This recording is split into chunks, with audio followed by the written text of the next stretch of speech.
Chapter 10. The Art of Living. Of all our preconceptions about ourselves, the most basic is that there is a self. On this assumption, we each give highest importance to the self, making it the center of our universe. We do this even though we can see without much difficulty that among all the countless worlds, this is only one. And among all the countless beings of our world, again, this is only one. No matter how much we inflate the self, it still remains negligible when measured against the immensity of time and space. Our idea of the self is obviously mistaken. Nevertheless, we dedicate our lives to seeking self-fulfillment, considering that to be the way to happiness. The thought of living in a different way seems unnatural or even threatening. But anyone who has experienced the torture of self-consciousness knows what a great suffering it is. So long as we are preoccupied with our wants and fears, our identities, we are confined within the narrow prison of the self, cut off from the world, from life. Emerging from this self-obsession is truly a release from bondage, enabling us to step forth into the world, to be open to life, to others, to find real fulfillment. What is needed is not self-denial or self-repression, but liberation from our mistaken idea of self. And the way to this release is by realizing that what we call self is in fact ephemeral, a phenomenon in constant change. Vipassana meditation is a way to gain this insight. So long as one has not personally experienced the transitory nature of body and mind, one is bound to remain trapped in egoism and therefore bound to suffer. But once the illusion of permanence is shattered, the illusion of I automatically disappears, and suffering fades away. For the Vipassana meditator, anicca, the realization of the ephemeral nature of the self and the world, is the key that opens the door to liberation. The importance of understanding impermanence is a theme that runs like a common strand through all the teaching of the Buddha. He said, "Better a single day of life seeing the reality of arising and passing away, than 100 years of existence remaining blind to it."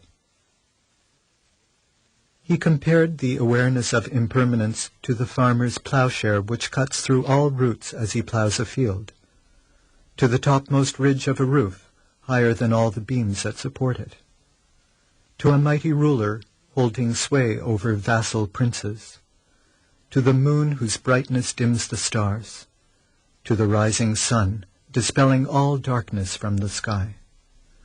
The last words that he spoke at the end of his life were, "All sankharas, all created things are subject to decay. Practice diligently to realize this truth." The truth of anicca must not merely be accepted intellectually. It must not be accepted only out of emotion or devotion. Each of us must experience the reality of anicca within ourselves. The direct understanding of impermanence and, along with it, of the illusory nature of the ego and of suffering, constitutes true insight, which leads to liberation. This is right understanding.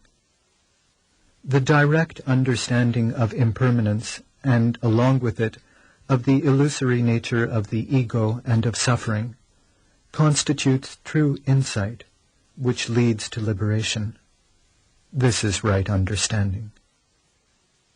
The meditator experiences this liberating wisdom as the culmination of the practice of sila, samadhi, and panya. Unless one undertakes these three trainings, unless one takes every step along the path, one cannot arrive at real insight and freedom from suffering. But even before beginning the practice, one must have some wisdom, perhaps only an intellectual recognition of the truth of suffering. Without such understanding, no matter how superficial, the thought of working to free oneself from suffering would never arise in the mind. Right understanding comes first, the Buddha said. Thus the first steps of the Noble Eightfold Path are in fact right understanding and right thought. We must see the problem and decide to deal with it.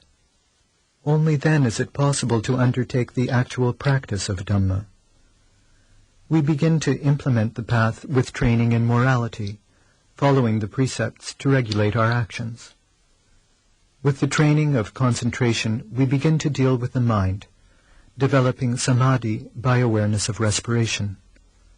And by observing sensations throughout the body, we develop experiential wisdom, which frees the mind of conditioning.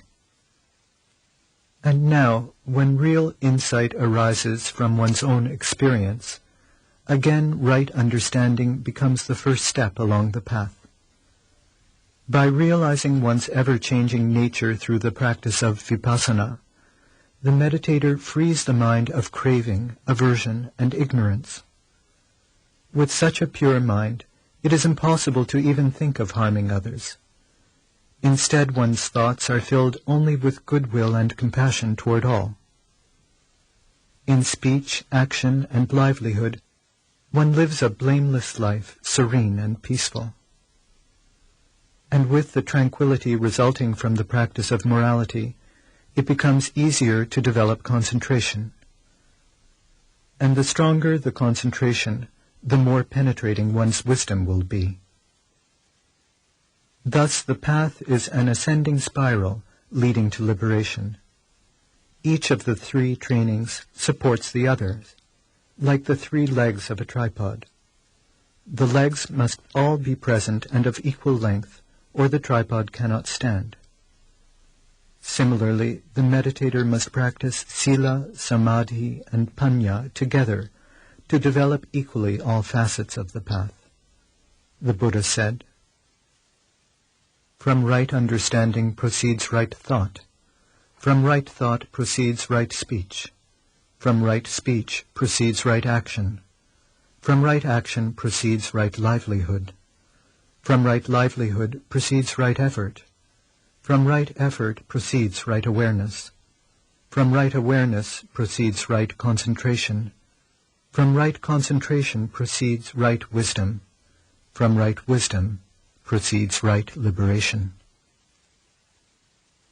Vipassana meditation also has profound practical value here and now.